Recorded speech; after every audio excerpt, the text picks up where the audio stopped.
Inicia-se nesse momento a meditação da Palavra de Deus, nesta oportunidade que o Senhor nos concede.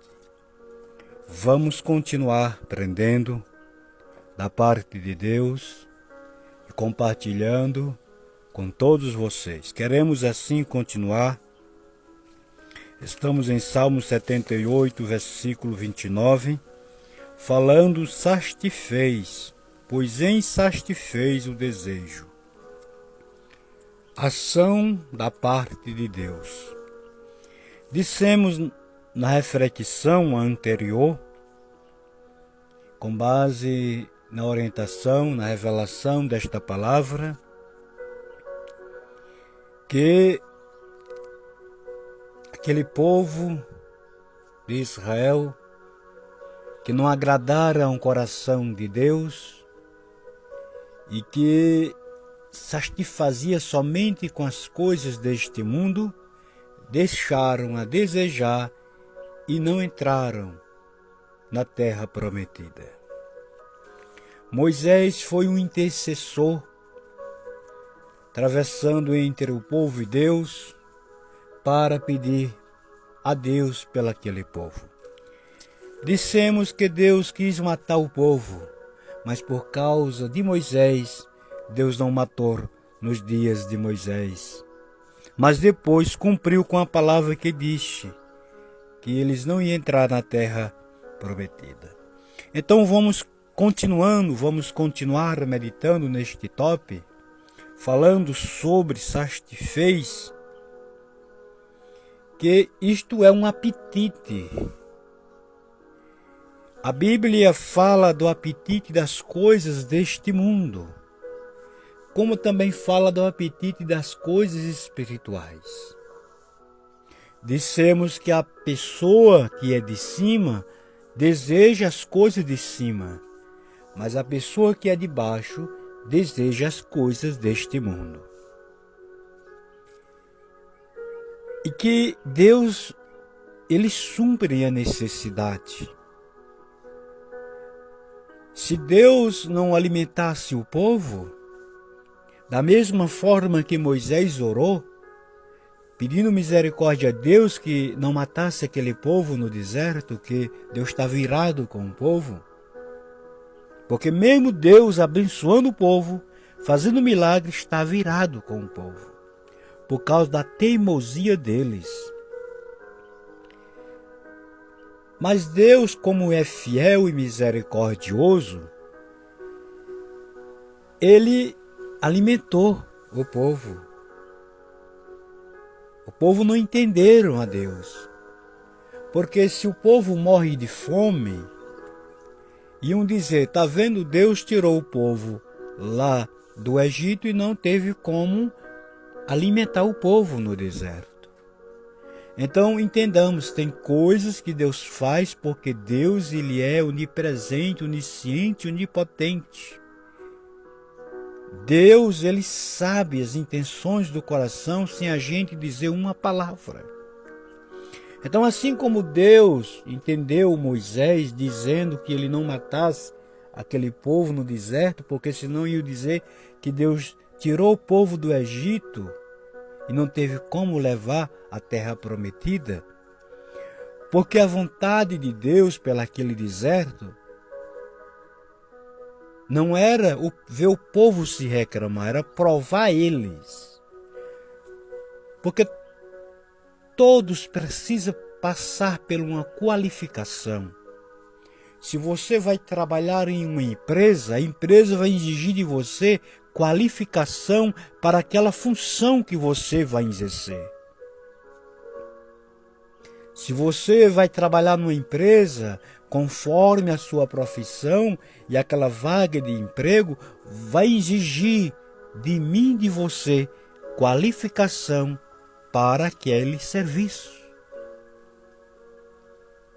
Então o povo lá no Egito, eles eram escravizados, eles trabalhavam pelo alimento, debaixo de chicote, sofrendo, sendo escravo.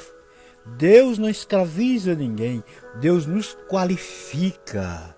É por isso que quando você está lá no mundo, você anda com a canga, com um jugo pesado, e vai de todo jeito e ainda justifica dizendo assim, meu filho, mas a vida é assim mesmo.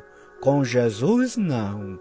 Com Jesus ele tira o fardo pesado e coloca um fardo leve para você andar, mesmo sendo provado, glorificando a Ele e sentindo a presença dEle. Oh, glória, aleluia, Jesus querido. Há poder neste nome para nos sustentar e nos renovar. Então está escrito que Deus levou o povo pelo deserto para provar o coração deles. Agora eu lhe pergunto, e Deus que é onipresente, onisciente, onipotente, como acabei de dizer, Deus não sabia o que tinha no coração do povo?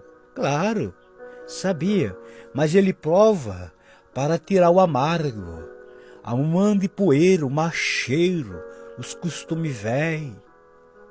Você vê que quando a pessoa vem para Jesus, é totalmente diferente. Em pouco tempo começa a mudar a fisionomia, começa a mudar o jeito de viver, o jeito de conversar, o jeito de se comportar. Observe se não é assim.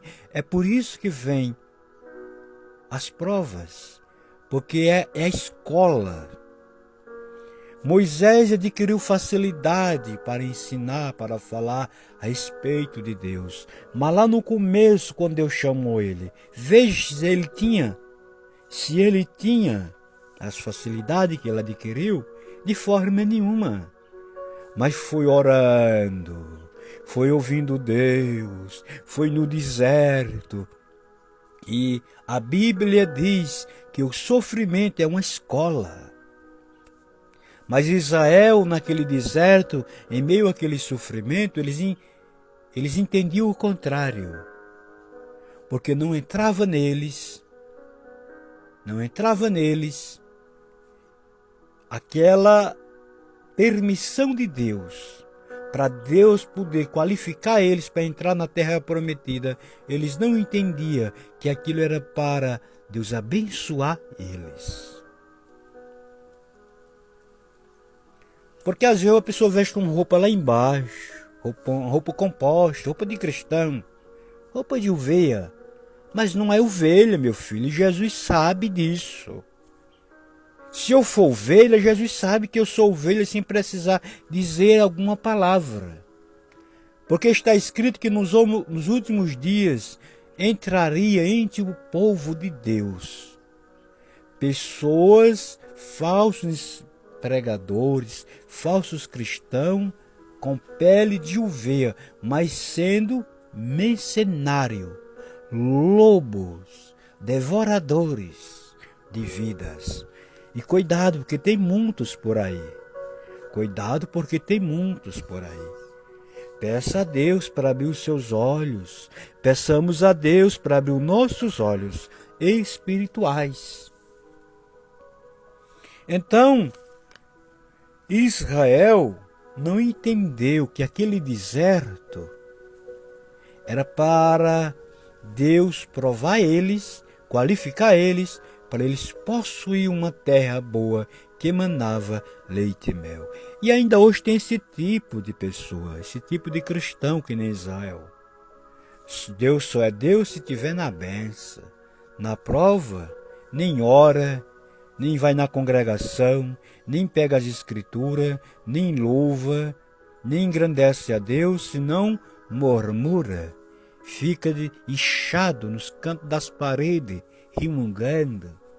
O cristão que conhece Jesus, na prova, é que ele sente a presença de Deus. Aí é que ele se aquebranta. Aí é que ele desce mesmo.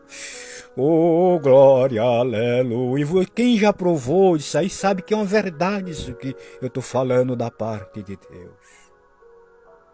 Aí é que desce. Aí é que as lágrimas quentes escorrem no olho. Aí é que ele sente a lágrima quente descendo, mas tá lá dizendo Deus.